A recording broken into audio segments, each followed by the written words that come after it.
Soya mokili, Nzambe ozali nyonso ya mokili, Nzambe ozali nyonso ya mokili, Yesu Yesu, ozali nyonso ya bana Kongo, Nzambe ozali nyonso ya bana Kongo, Nzambe ozali nyonso ya bana Kongo. Yesu olingo yawe ozali nyonso ya yawe Nzambe ozali. Amen. Papa, le Père d'éternité, to yambio to pesio maloba na komba Jésus-Christ de Nazareth. Alléluia. Merci Pasteur Eric kimeza na kati na bino nyonso. Kembo na Yesu oyo azali Nzambe oyo aza mobikisi oyo aza momonisami na mabele lelo alobi na tiki bino orphelin te, vous me verrez mais le monde ne me verra pas. Je reviendrai réparer, reconstruire la tente de David avec ses ruines. Alléluia. Kembo na Yesu. Kembo na oyo azali gloria na likolo, na kombo na Yesu kembo na oyo azali gloria na mabele, na kombo na Yesu. Emmanuel, Dieu juré, le vivant en nous, pour nous, de nous. Il n'y a que toi que j'adore. Il n'y a que toi qui es le Saint des Saints. Il n'y a que toi, le Seigneur, le Sauveur. Il n'y a que toi qui es le premier dans le monde et tu as appelé le monde. Nul ne t'a conseillé, nul ne t'a parlé de faire ceci, cela.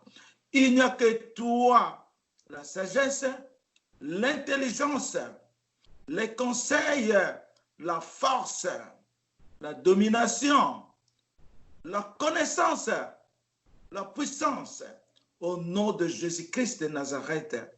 Il n'y a que toi, le Dieu souverain, le Dieu puissant, le roi des rois. Alléluia. Kembo na Yesu. Gloire à Dieu, le souverain. Par ta souveraineté, Père, que je t'embrasse. Par ta souveraineté, que nous nous donnons entièrement en toi toute notre vie, afin que tu nous enveloppes, afin que tu nous guides aujourd'hui. On n'a ni peur de qui que ce soit. On ne tremble pas devant les persécuteurs, mais nous sommes des humains de toi. Tu nous as créés par ta forme, non par ta volonté.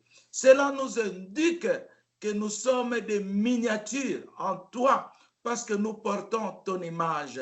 Nous portons ta forme. Hosanna, Hosanna, Hosanna. Au commencement, il y avait la parole avec Dieu, la parole devenue Dieu. Aujourd'hui, la parole se fait chair, parce que tu es venu vivre en nous qui sommes tes enfants, qui sommes ton peuple. Surtout, tu nous as créés d'être les élus de Dieu, peuple Israël, qui est la porte dans la maison de Dieu, qui se voit comme un fil électrique. Au nom de Jésus-Christ, Emmanuel, qui est juste Dieu, par sa justice, il a haï l'iniquité, il a aimé la justice qui est bon. Alpha et l'oméga, le commencement et la fin. Il n'y a que toi. Il n'y a que toi le vivant. Il n'y a que toi. Si nous sommes dans ton cœur, dans ton amour, qui peut nous retirer de ton œil? Personne. Qui peut nous bousculer? Qui peut nous arracher? Personne. Parce que vous êtes venus sur le terrain, la terre que tu as créée pour que les uns les autres vivent, pour que cela soit rempli comme le sable de la mer. Aujourd'hui, tu es revenu sur ton terrain, la terre que tu as fait pour tes enfants que tu as aimés avant le commencement du monde. Merci Seigneur. Je demande pardon encore. Nous demandons plusieurs pardons encore devant toi parce que tu es notre pardon, parce que tu es venu, parce que tu as eu pitié au ciel pour descendre sur la terre, pour racheter ce qui a été perdu, ceux qui ont été perdus par le pardon du sang que tu as porté, le sang du Père en toi seul, parce que le Père vit en toi, parce que tu es dans le Père, parce que tu es un avec le Père. 1 plus 1 égale 1. Aujourd'hui, nous en sommes de toi. Aujourd'hui, nous sommes heureux. Célébrons le royaume de Dieu sur la terre. Célébrons l'amour de Dieu sur la terre. Le Seigneur est venu racheter son serviteur Jacob, que nous commençons à sauter à toute l'extrémité de la terre. Par le Seigneur a sauvé son serviteur Jacob. Hosanna, Hosanna, Alléluia. Le Seigneur nous a paré par un arbre qu'on appelle Nzete Yambila. Cet arbre qui a été camouflé, qui a été volé, qui a été bafoué. Le rejeton est revenu dans les mêmes racines. Dans les mêmes racines, le rejeton est né Emmanuel, fils joyeux, qui est né en nous, qui nous est donné en deux formes. Tu nous as donné Emmanuel, tu nous as fait né Emmanuel en deux formes. Nous sommes de toi, Papa Jésus-Christ.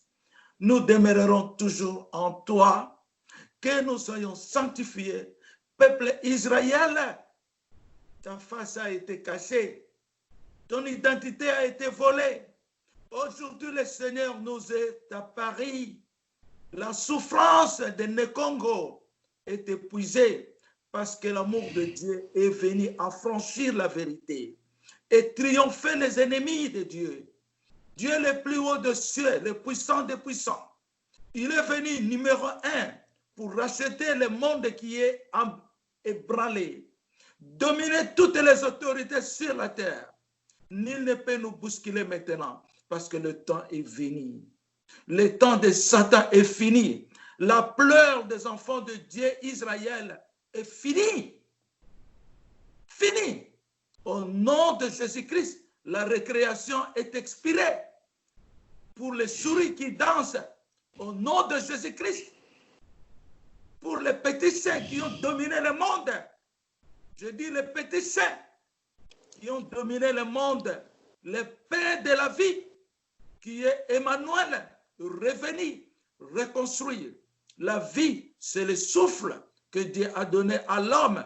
Et cet souffle est devenu exceptionnel dans le monde de Jésus-Christ, le nouveau monde. Que le monde soit libéré. Que Israël se libère, marche avec liberté. Tu as ton ayant droit en toi.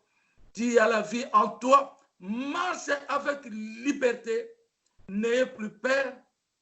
Marche avec la conscience de l'Esprit Saint au nom du Père, du Fils et du Saint-Esprit. Israël, libère-toi. Israël, le Rédempteur, Jésus-Christ, est amoureux de toi. Il est à ton côté. Celui qui t'appelait, celui qui t'a créé, celui qui t'aime beaucoup. Son amour est plus grand que toi. Tu n'as pas su. Il t'a connu avant que tu le connais. Au nom de Jésus, cherche le royaume de Dieu. Le royaume est grand, une grande maison. Un grand arbre de la vie. Une rivière de la vie. Une montagne élevée. Au sommet de la montagne, c'est la pierre angulaire. La pierre qui est Israël. Jacob. Hosanna, Hosanna. Hosanna. Emmanuel aujourd'hui. Emmanuel aujourd'hui. Le nom de Dieu puissant qui nous est parvenu afin que nous soyons libérés. Libère-toi maintenant de toutes tes calamités, de toutes tes conditions de la vie. libérés au nom de Jésus-Christ de Nazareth, Emmanuel Dieu vivant.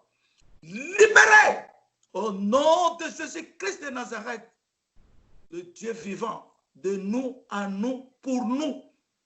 Sa souveraineté est trop grande de nous choisir, peuple israélite, au Congo, pas ailleurs, au Congo. Le pain de la vie est venu pour vous, pour la maison de l'Israël, pas pour les chiens petits, les petits chiens, pas pour ceux qui ont encloudi ce monde. Mais c'est pour les enfants de Dieu, les peuples choisis de Dieu.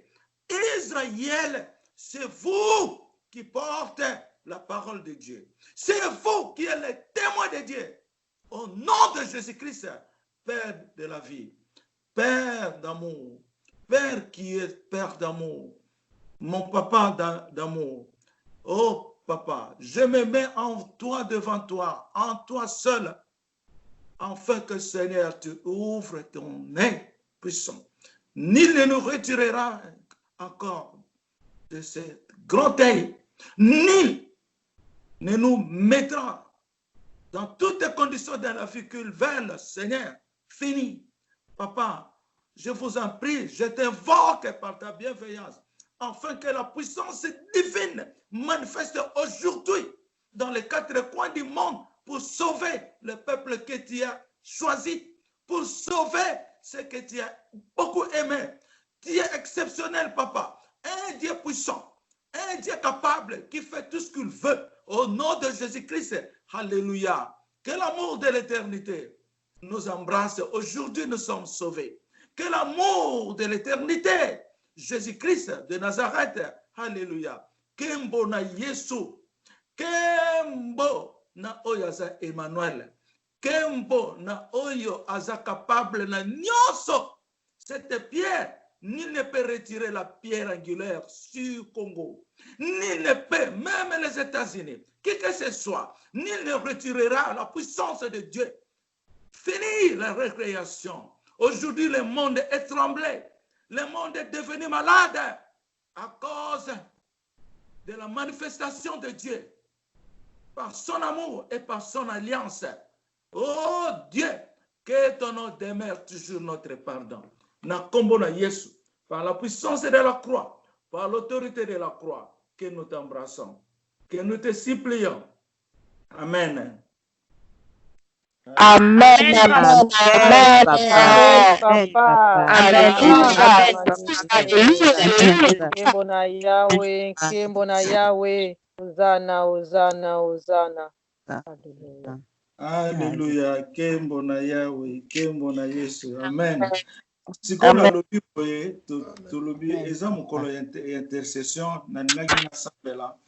Normalement ba jour oyo mercredi na jeudi nazala kame penza nazala kate. Soki ezali urgence impose.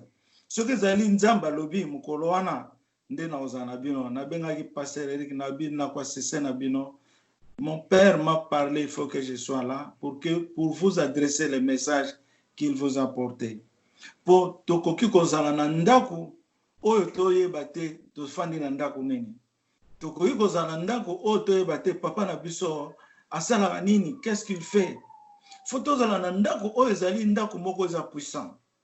Ndenge nzamba oyo toloba na biso na ba prophétie oyo euti koleka ke alobi bino bana nzambe. Royaume eza ndako na bino, eza bisika na bino, eza makanisi na bino, ezali makambo na bino. Makanisi na bino, je répète, apôtre Paul a mentionné, nous avons la pensée du Christ. Parce que apôtre Paul, le royaume eza na ye. Nous avons la pensée du Christ. Apôtre Paul avait prié pour nous. Il a dit, je continuerai à demander au Père ce qui concerne l'esprit de la révélation, qu'il vous donne l'esprit de la révélation et l'esprit de la sagesse, afin que vous le connaissiez mieux encore. Et puis que la lumière de la vérité vous embrasse. Et dans Éphésiens 1, verset 17, soit Éphésiens 17, 1, Ezawana. Je continuerai à prier à mon Dieu qu'il vous donne l'esprit de la sagesse, l'esprit de la révélation. Na uti koyoka passer Eric a fongoli biso photos à la connaissance na sagesse parce que nzamba sala ki mokele na connaissance na sagesse. Ne sabino lelo. Liloba otozobenga parole ezali bienveillance na kati na biso. Liloba soki oyebi koloba na nzambe na molimo santo, ça va te transformer à plusieurs choses comme David était. Soki oyebi koloba na nzambe, ça te transforme. Soki oyebi kondima, la foi en toi. Oyo biso tozo benga na batu misusu combat spirituel. Soki oyebi kondima, c'est le trône de Dieu par la forme des pains de la vie qui existe en toi. Et si kanyoso zali o memaka yango, o tambolaka na yango me o lalisa yango pongi.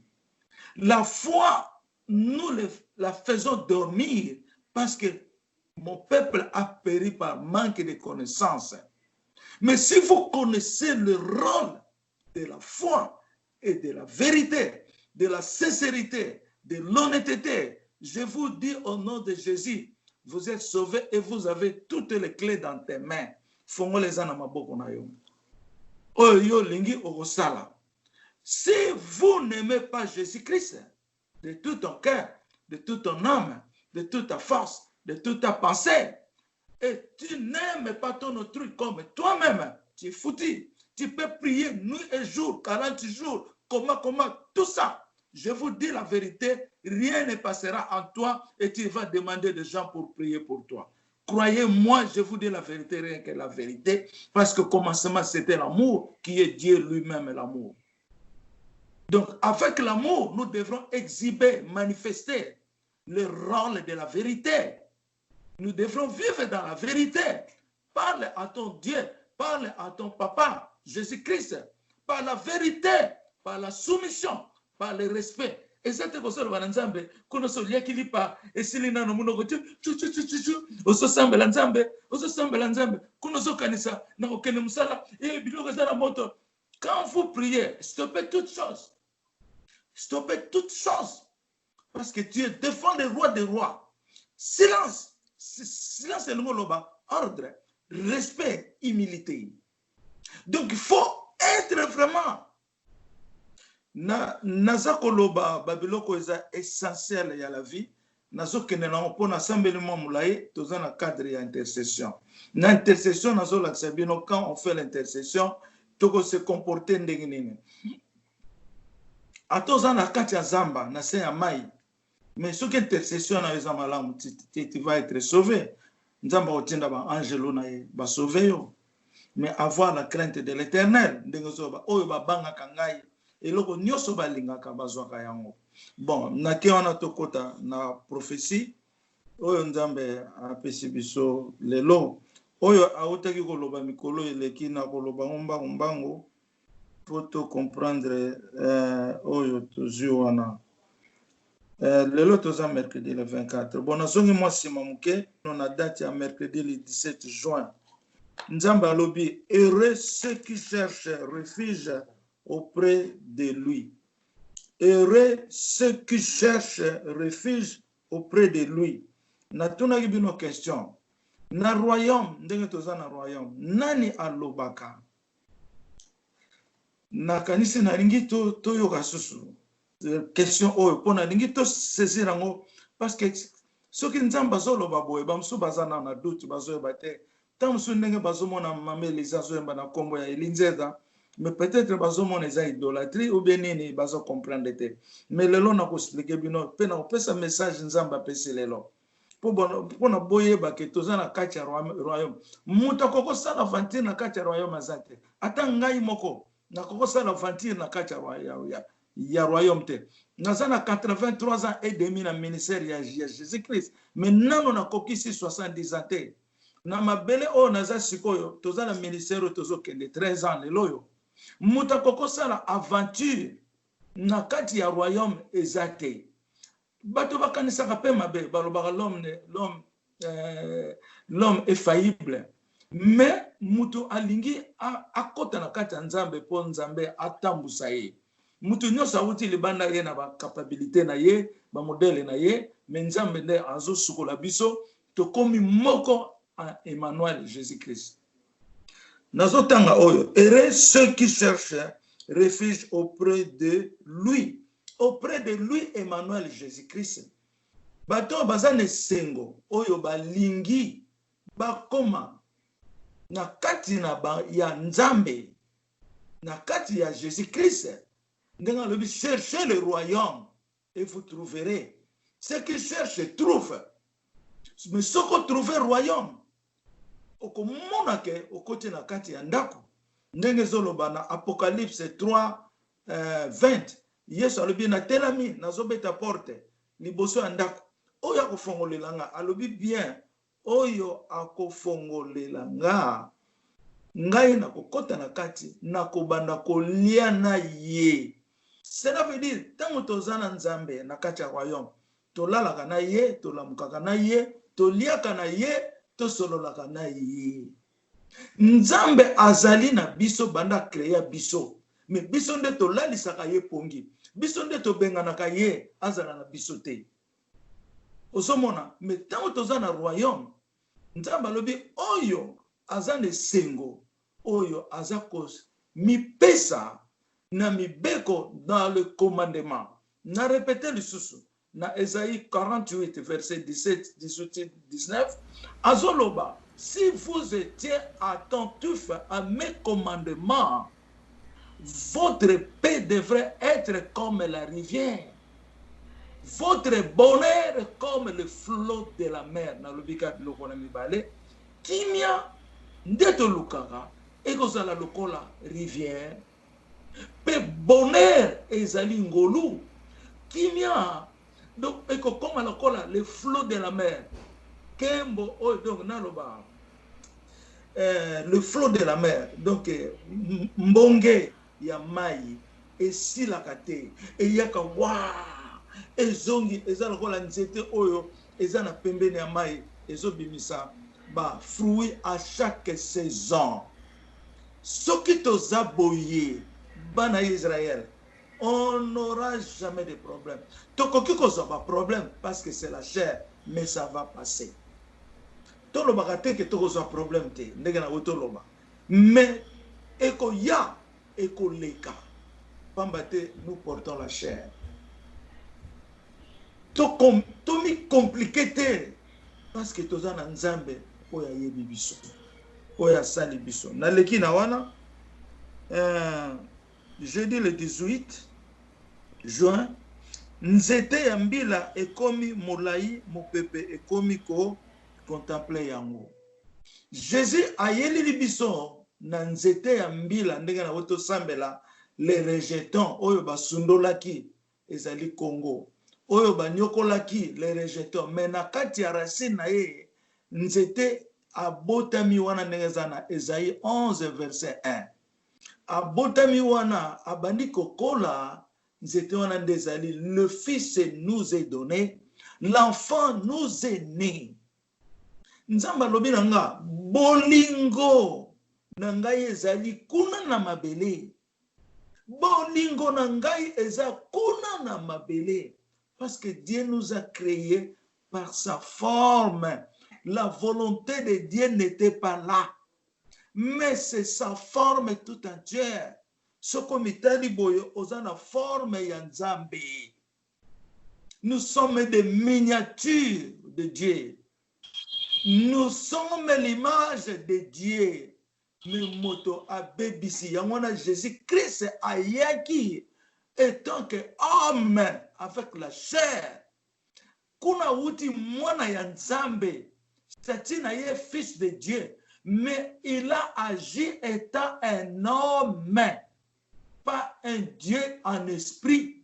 mais étant un homme avec l'esprit de Dieu. Je dis avec l'esprit de Dieu. Na likolo azalaki esprit akiti na musuni ya Marie abotami bapesi ye kombo azomela mai balingaka baboma ye bazokimisa ye parce que un homme doit avoir ses actes.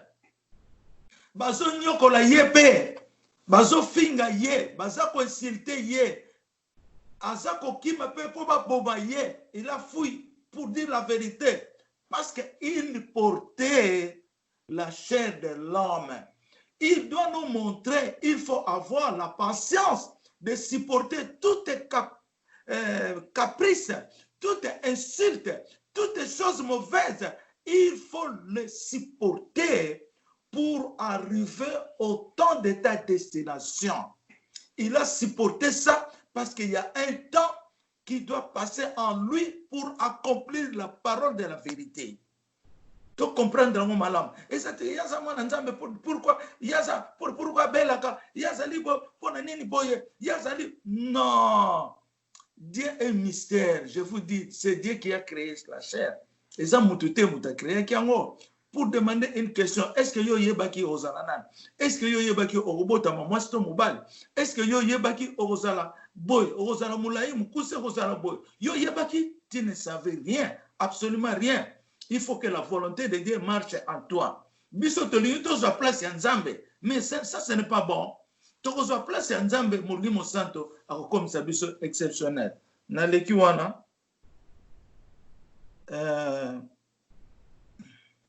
na lobi nzete mbila o Nzamba yeli nango to pesa valeur na nzete mbila et comme symbole na biso ya sanctification na Congo et comme symbole ya retour ya royaume ya Nzambe na mabele nzete mbila eza ye moko Nzambe ezali mboka ya sika oyo ebotame na leki l'homme le plus fort du monde Jésus yewana azobunda 3e guerre mondiale lelo biso tozana États-Unis bino ozana Europe bamsu bazana Afrique bamsu na Australie bamsu na Suède na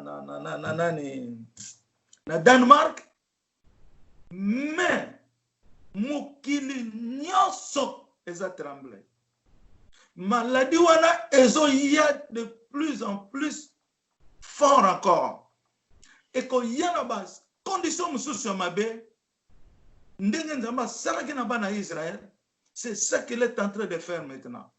Il est en train de frapper le monde. Ba prophétie oyoto pesi yango ezo kokisama. Il est l'homme le plus fort du monde.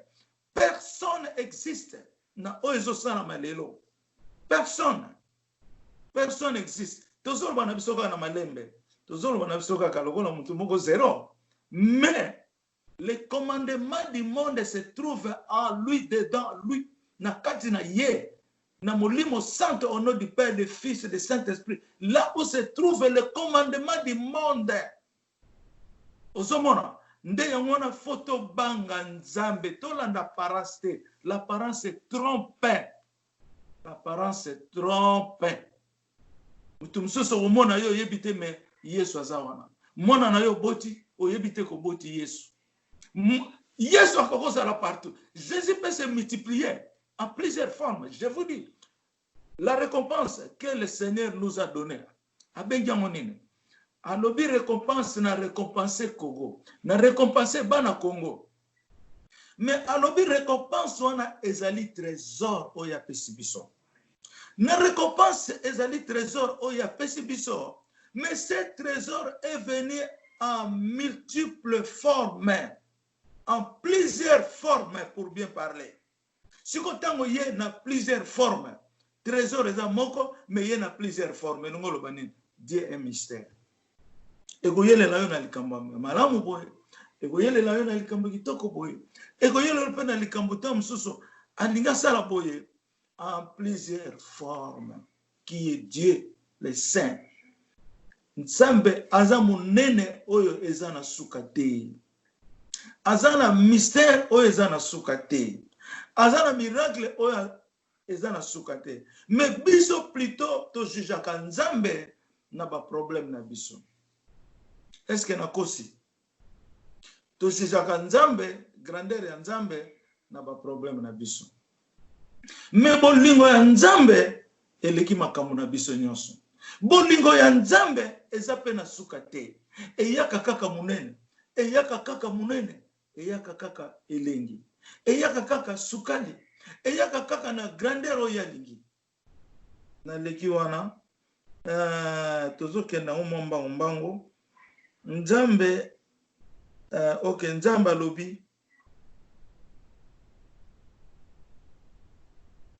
ok wana l'homme le plus fort du monde na lobi nzamba lobi yo elinzeza ozali loboko na ngai ya droite ya mobali. Yo elinzeza oza loboko na ngai ya mobali. Libosa lobaki na oza na kombo na nga kombo Eli elingo loba Dieu l'Éternel. Kombo wana elingo loba eza feu. Puissance ya Eli eza feu. Eli lera mataki na charrette na likolo moto nde bandaki kopela tanga zo mata moto ezalaki kopela. Donc azalaki na puissance du feu. Eli tango azui meme imolaki po na nzambe tango basalaki compétition na les 400 prophètes ya nani ya Baal wana. Eli azwaki sacrifice acheki likolo ya bakoni acheki tango apelisi moto ava pelisa asambelaki nzambe a glorifié prière na ye na présence ya moto. Pona kolobake Eli ezali puissance du feu. Ngai moko na mona kawa tango na zikombo na sika à chaque fois nzamba zoloba nanga naza komona moto. Tango nzamba benga na kombo ya prophète Eli na monaki moto na bakake zoloba likolo na ngai. Bana Israël makami na zoba bozondi mangote. Bozondi mangote. Mais na lobaka bien. Faut que tout nzambe. Parce que degré ya makambo na lobaka eza degré ya la chair te. Mais ezali degré spirituel. Eza degré ya musuni te. Po musuni ayebaka makambo musuni. Mais musuni fa compte en Esprit Saint parce que c'est l'esprit qui vivifie la chair. Mais la chair ne vivifie pas l'esprit. Ce que yo lingi o commandé esprit, yebaka ke oza na retard na vie na yo parce que okozonga kasima parce que vous voulez commander l'esprit, mais l'esprit bakanga kayete. Yamana bozomona cet homme que vous voyez, il est un homme, mais en vérité il n'est pas un homme. En vérité il n'est pas un homme. Tozomona eka musuni, masa musuni te. Mais nzamba lingi azala musuni pour accomplir la vérité de la parole. Au commencement était la parole était avec Dieu, la parole qui est Dieu qui se fait chair. Et l'inzeza.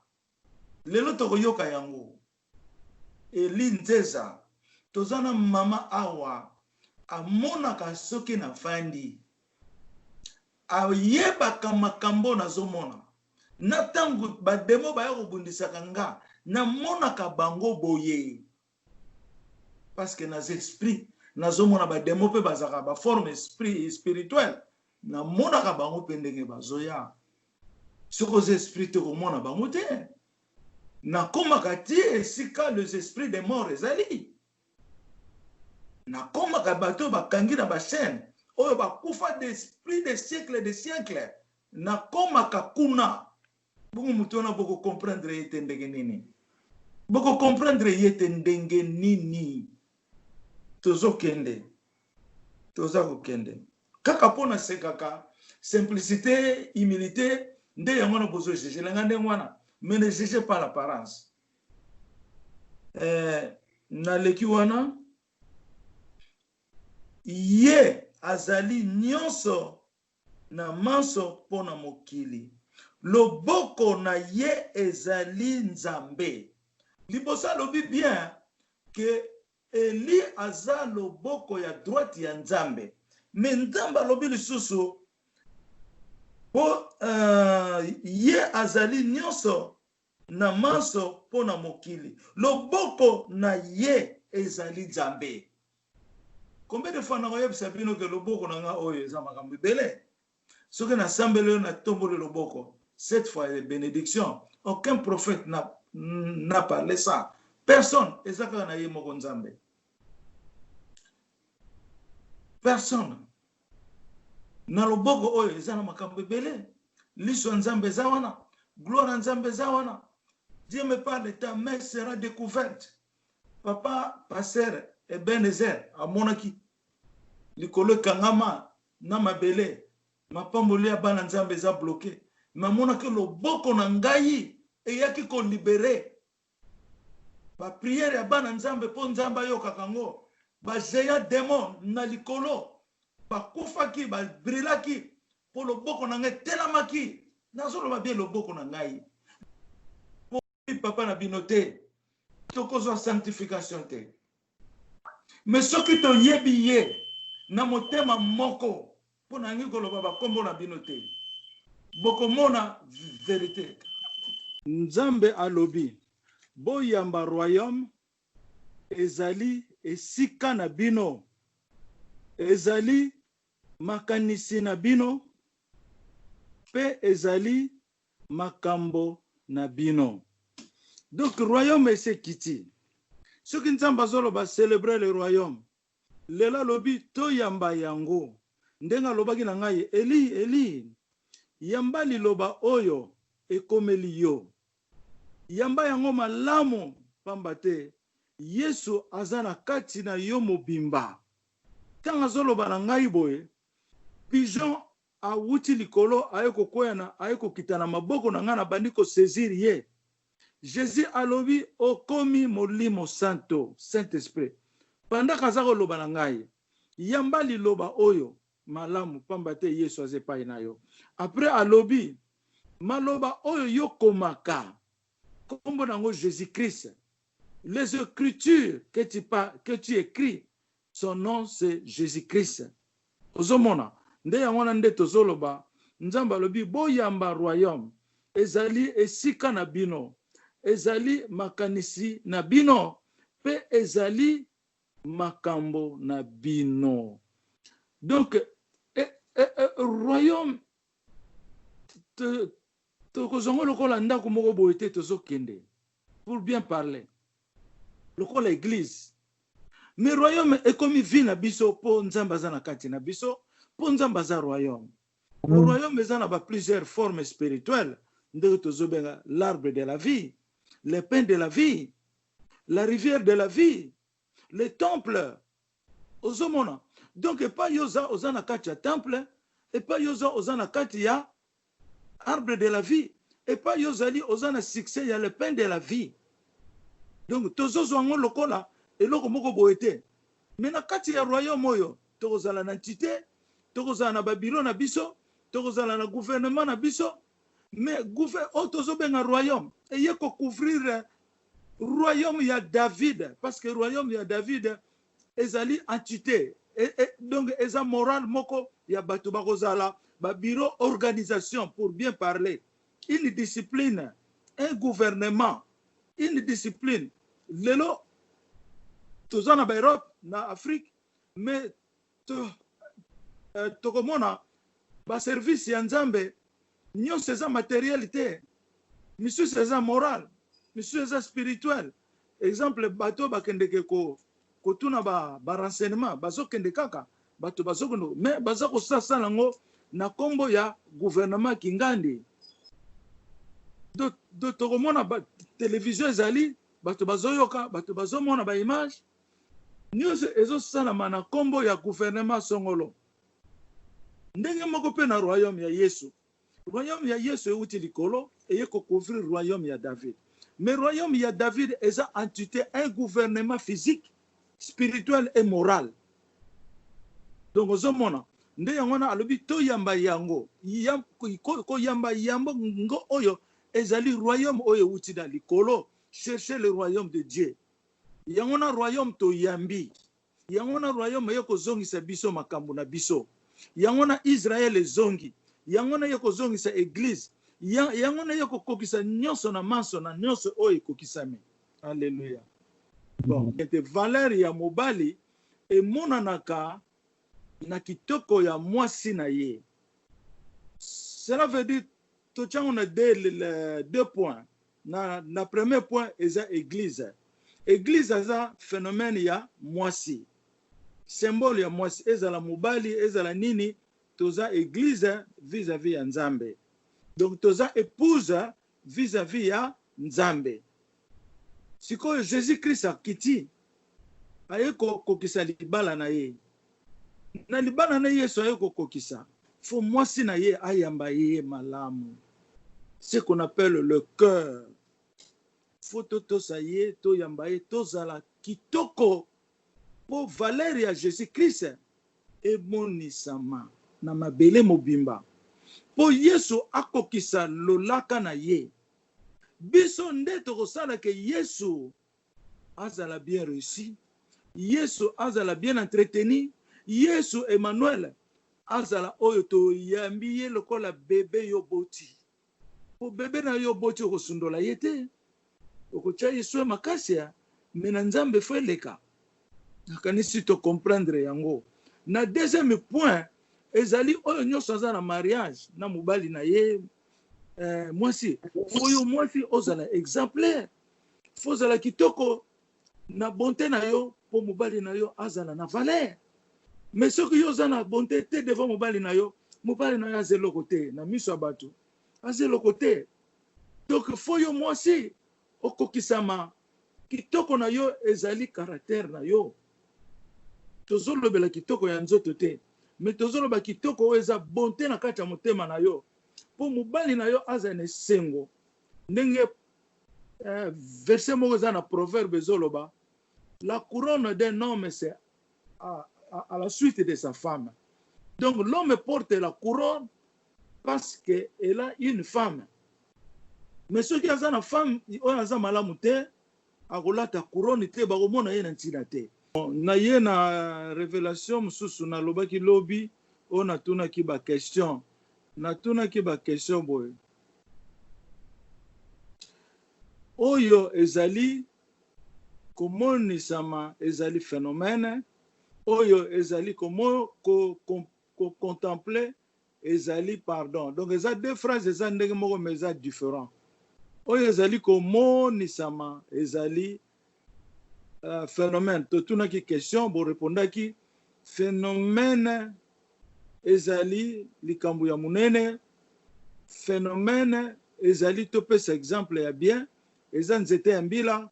Phénomène ezali royaume. Topesa ki ba divergence ebele na nane oyo alinga bakisela biso akoki pe koloba sikoyo ke phénomène eza boye na pendant que nazoloba akobenga kombo na ya lobi tozu réponse na ye. Bon na phrase mibale oyo ezali ko contempler ezali pardon. Donc oyo ezali ko contempler ezali pardon. Donc Nzambe aye leli biso bolimbisi. Po Nzambe aye kotala mokili na ye, aye ko contempler mokili na ye, aye ko fanda na mokili na ye. Na koyebisa bino lelo nazalaki na le père tofandi na ndako, le père atelami liboso na nga, tala mbinga ya mobali, tala mbinga bolayi munene kasara telami liboso nezalaki ba vitre atelami azotala mokili na ye pe na nzoto na ye aza kongala ba lumière moko ya bleu, ba gloire ya couleur bleu lokola bleu ciel atelami gloire aza ko contempler mokili na ye. Wana nde nayebisaki bino te nayebisi bino lelo. Yango wana mususu na ngena lobawa, c'est lui qui est le pardon. Oyo ezali ko contempler ezali pardon. Oyo azali ko contempler azali mobikisi, le sauveur, le libérateur azali pardon.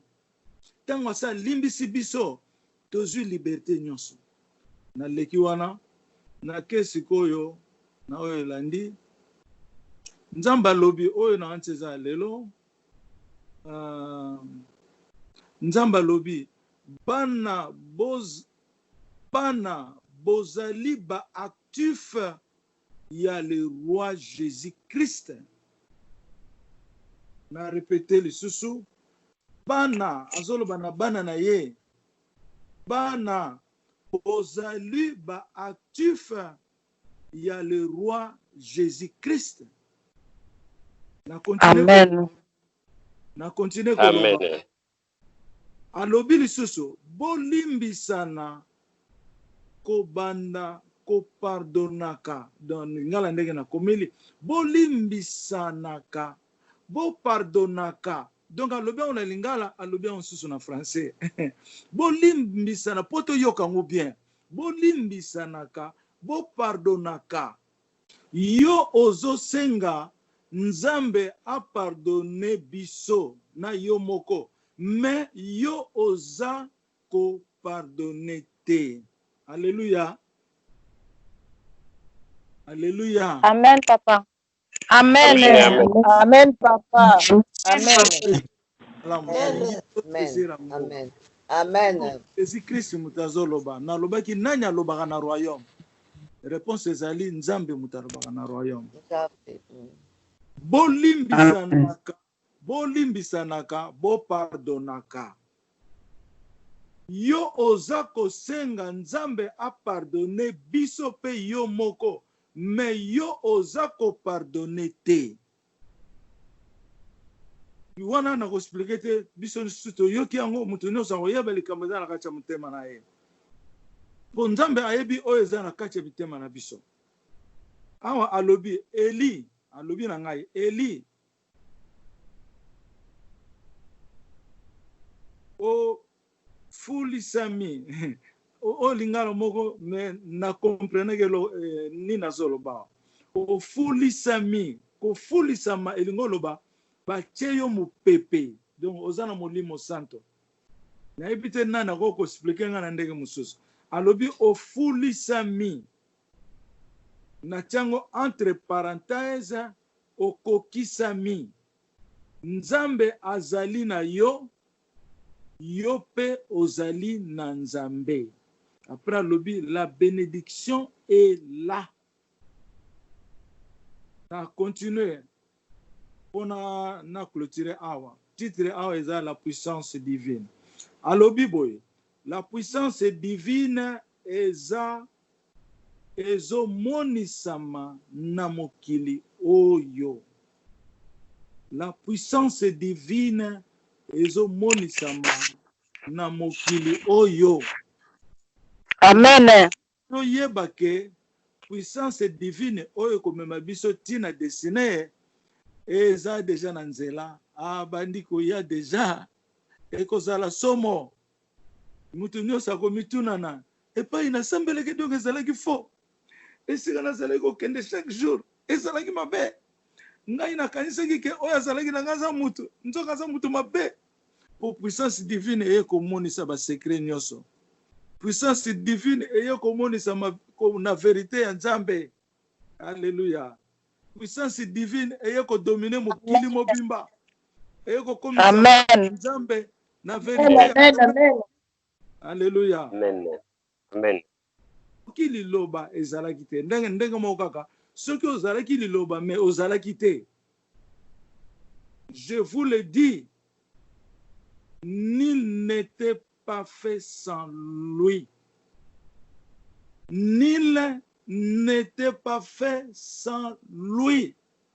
Soki liloba ezalaki te. Donc awa nzamba tuni kaka question. Soki liloba ezalaki te nini kozala? Eloko moko ekozala te. Po moko te esalamaki sans ye. Donc tozongi na chapitre ya Jean 1 verset 3 1 à 3 c'est Elinzeza awazola kisa biso za ko enseigner biso soki liloba ezalaki te nde eloko moko eza te. Mais Nina alobi bien en français, je vous le dis, Nil n'était pas fait sans lui. Lui wana c'est qui? Oyo azoloba na bino. Oyo azoloba liloba aza loboko ya Nzambe. Nzambe asalaka makambo na ye na loboko na ye. Tango yo lingo tonga elamba, okotonga ngo na loboko na yo, na makolo na yo. Opesa sa réponse. Ce sont les mecs qui font. Soki liloba ezalaki te, je vous le dis, eloko moko esalamaki te sans ye. Emmanuel Elinzeza. Alléluia. Bozondima kaka te. Bozondima te. Amen. Yango wana nazoloba na bino. Ekozala trop tard. Na bato bazondima te. Po bato balingi komona Nzambe yana te. Nzambe banda sala mokili ye. Jésus-Christ ayaki me bayebaki ye te. Le même Jésus-Christ aye na kombo Emmanuel bazako ignorer ye. Bato balinga yelela ndenge nini. Aya un esprit yokomona ye, okosolola na ye boy. Question. Nzamba ko régner te, kaka Satan régner, Satan dominer bana Nzambe. Yo sali ndako na yo, otie locataire, yo kolinga kaka locataire wana régner kana na kombo na yo. Yo okoya ko bimisa ye te. Botala on a Marc 12. Question na nazo tuna, banda mokile banda. Jésus aye ko fanda, dans la famille. Adana makambo na ye, bato bako vivre ye, bato bako contempler ye, oyo bazobenga David.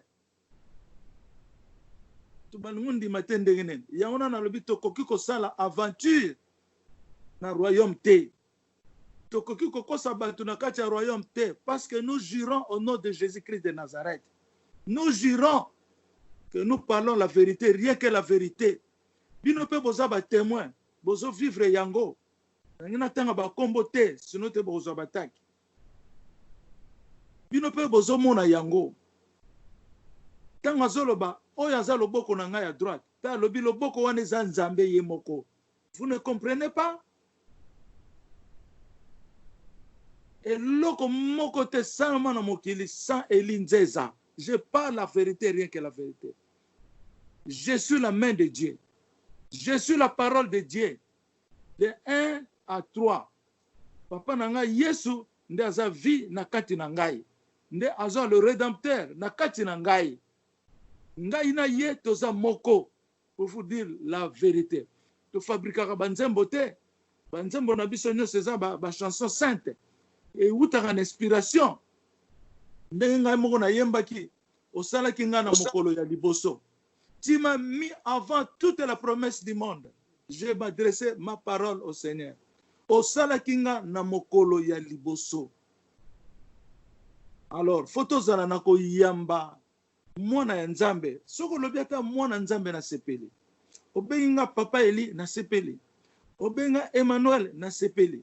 Obenga David na sepeli. Pona lingi na mikitisa papa na nga otoza moko. Ozomona. Donc esengeli tozala na kondima po Nzambe suka akoya na mokili sa ye tozana ye akotika ka mokili na ye ezala ébranlé te. Faut qu'il y ait un sauveur, un libérateur. Il viendra avec la chair parce que Dieu a créé la terre pour les hommes. Le ciel c'était pour lui et Dieu va descendre pour couvrir la terre à une chair qu'il a choisie comme sa direction. Au nom de Jésus-Christ de Nazareth, nazongisi liloba na papa pasteur Eric Kimeza na bino. Amen. Amen. Amen.